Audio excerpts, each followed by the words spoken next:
भाई हो भीम जी के दिहल ह जवन तू राज करेलो। भाई हो भीम जी के दिहल ह जवन तू राज करेलो। चाहे जहाँ जाला जवन तू खाला केहू से बात करेलो, केहू से बात करेला। भाई हो भीम जी के दिहल ह जवन तू राज करेलो।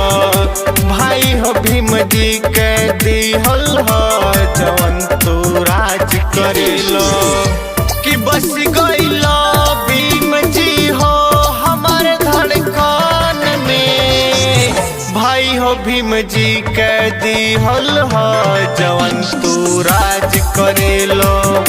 भाई हो भीम जी के दिहल ह जवन